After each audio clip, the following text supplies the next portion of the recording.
Colton n'avait que 3 ans lorsqu'il a eu un aperçu de ce qui allait venir. Pour ce petit garçon, le ciel est très réel. C'était il y a 8 ans. En regardant Colton aujourd'hui, on ne devinerait jamais qu'il a failli mourir en 2003. Son père, Todd, raconte l'expérience de mort imminente de Colton dans le livre « Le ciel est réel ». Il a commencé à vomir dans les toilettes. Au début, nous avons pensé « D'accord, il a une gastro-entérite parce que le médecin a dit que c'était ce qui circulait. » Mais l'état de Colton ne cessait de se détériorer à mesure que les jours passaient. Le médecin a découvert que son appendice avait éclaté et qu'une infection se propageait dans tout son corps. Le temps pressait. Nous avons compris que la situation était grave quand on nous a dit « Vous devez sortir du couloir ». Ils nous ont éloignés des autres et quelqu'un est venu nous voir pour nous dire qu'il devait opérer notre fils. C'était difficile de voir notre garçon dans cet état, surtout qu'il avait toujours été un enfant si plein de vie. Je me souviens de ma femme tenant Colton dans ce couloir, juste nous deux, et il ne bougeait même pas. Nous sommes allés dans la salle de préparation à l'opération et je me souviens qu'ils l'ont emmené tandis qu'il criait « Papa, ne me laisse pas partir! Papa, ne me laisse pas partir! » Je suis allé dans la salle préopératoire où nous avions laissé quelques affaires et finalement, je me suis retrouvé seul. J'ai fermé la porte et je me suis effondré. J'étais en colère contre Dieu, frustré, épuisé. Je me souviens avoir dit « Dieu, après tout ce que j'ai fait pour toi, tu vas maintenant prendre mon fils? Comme ça que tu traites tes pasteurs? » J'appelais notre chaîne de prière toute personne qui pouvait répondre, demandant qu'il prie pour Colton car la situation était critique. Nous avons attendu dans la salle d'attente pendant environ 1h30, peut-être. Je me souviens qu'une infirmière est sortie et a demandé « Le père de Colton est là? » J'ai répondu « Oui ». Elle a dit « Colton est en salle de récupération et il crie pour vous. » Quand je l'ai retrouvé, je me souviens que mon fils m'a regardé et a dit « Papa, tu sais que j'ai failli mourir? » Ma première réaction a été de penser qu'il avait peut-être entendu l'infirmière dire ça ou qu'on pensait qu'il était sous anesthésie, mais ce n'était pas le cas. Pourtant, ce n'est que 4 mois après notre sortie de l'hôpital que nous avons enfin entendu notre fils nous dire « C'est là que j'ai vu le ciel. Jésus et quelques anges sont venus et m'ont emmené au ciel. » Je lui ai demandé « Alors, Colton, à quoi ressemblait Jésus? » Il a répondu « La première personne que j'ai vue, c'était Jésus. Il portait une tunique blanche avec une ceinture violette et il est descendu d'une manière douce et gracieuse. » « Eh bien, Jésus a des marques, » a dit Colton.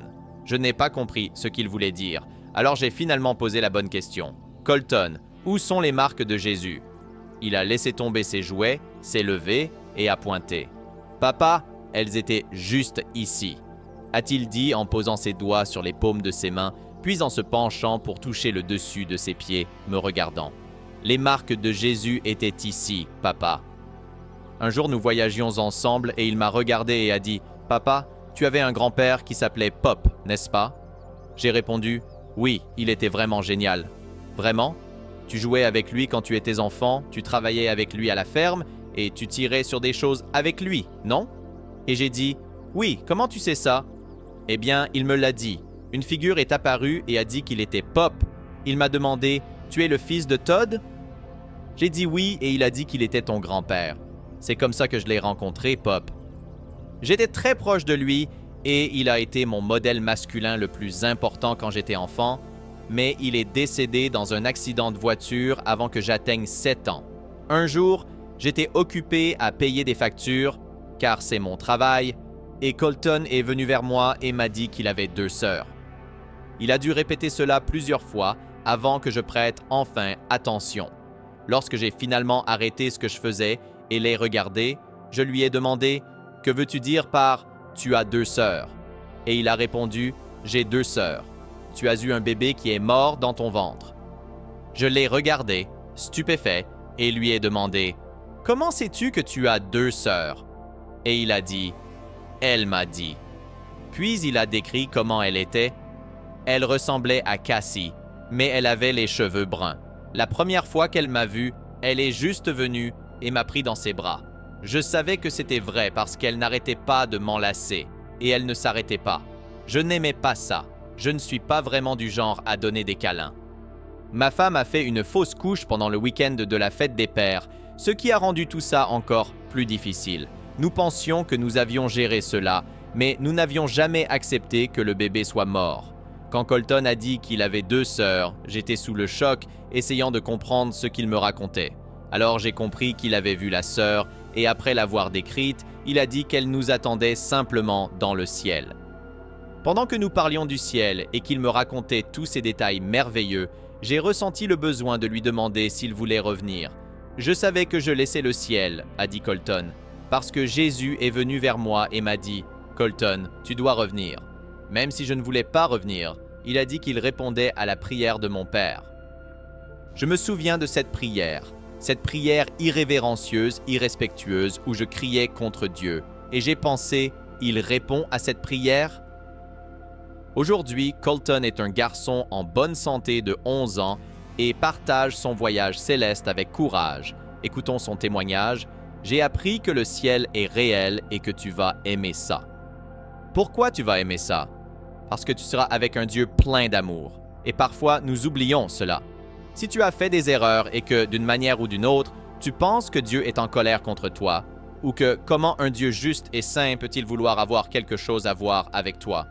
Peut-être que des choses mauvaises sont arrivées dans ta vie et, tout comme le père de Colton, tu te dis « Si c'est ainsi que tu traites tes pasteurs, quel genre de Dieu es-tu » Et nous oublions cela. Nous oublions le message le plus merveilleux que Dieu nous ait jamais donné, car Dieu a tant aimé le monde qu'il a donné son Fils unique.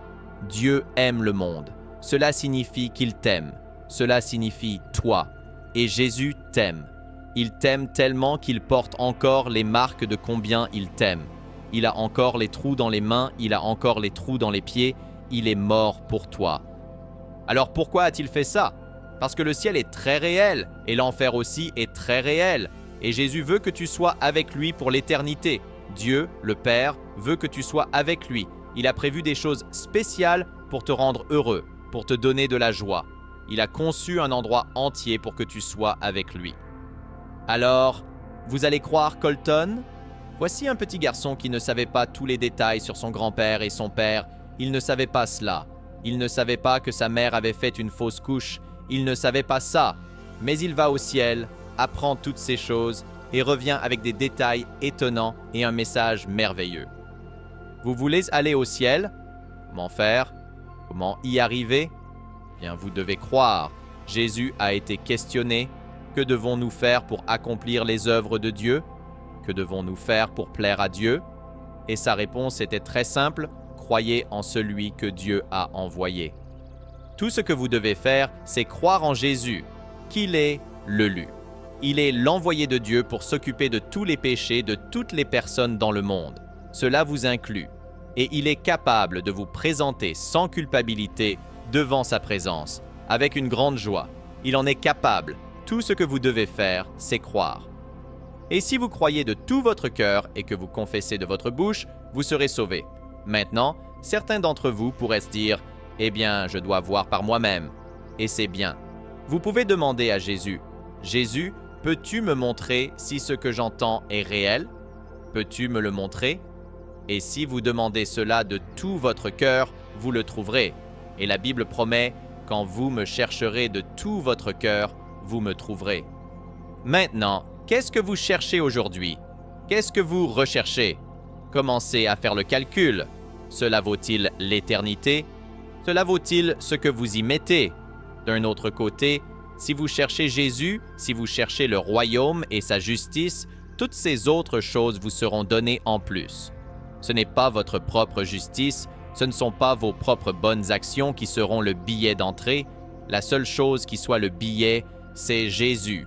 Il est le chemin, la vérité et la vie.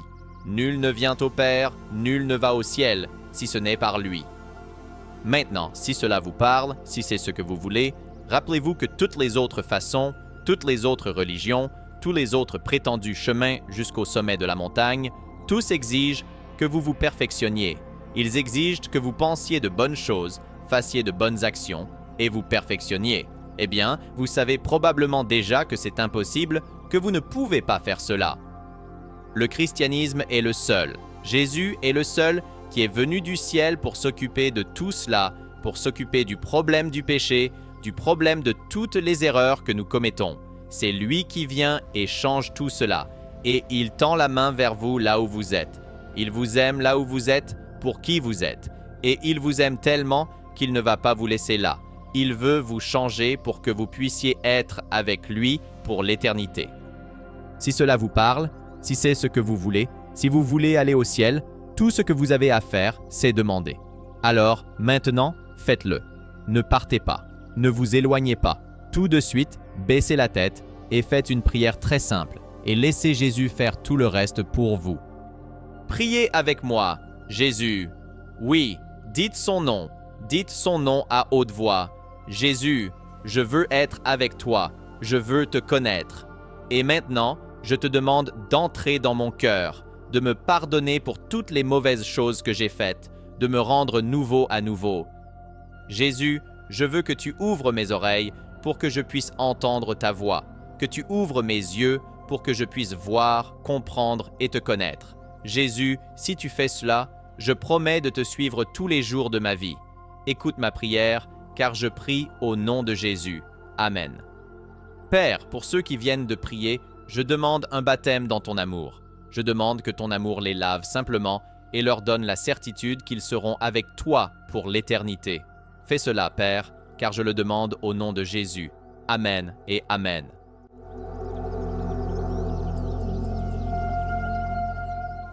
Et maintenant, je te pose la question. Que vas-tu faire de tout cela? Comment cette histoire a-t-elle touché ton cœur? Crois-tu que le ciel est réel, que Jésus t'appelle à une vie nouvelle et transformée? Si tu as ressenti quelque chose de différent en écoutant ce témoignage, peut-être est-il temps de faire un pas de foi. Est-ce que le moment est venu pour toi de chercher cette paix, cette certitude que Dieu a un plan spécial pour ta vie? Pense à ce que cela pourrait être de vivre en sachant qu'il y a un but plus grand pour toi, un destin d'amour éternel préparé par Dieu.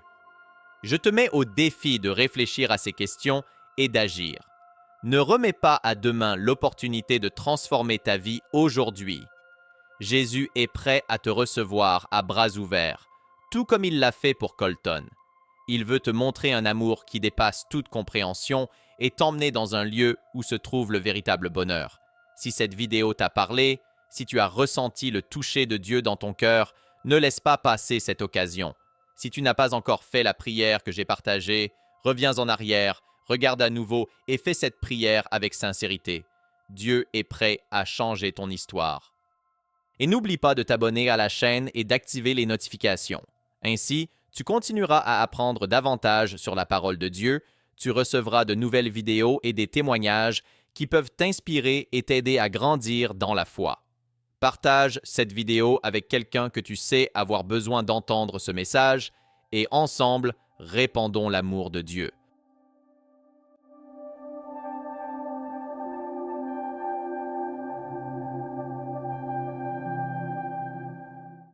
Dieu m'a alors dit, « Tu peux rester ou revenir, mais si tu reviens, tu devras ramener à la maison le plus grand nombre de personnes possible. » Il m'a fait savoir que j'avais une mission à accomplir.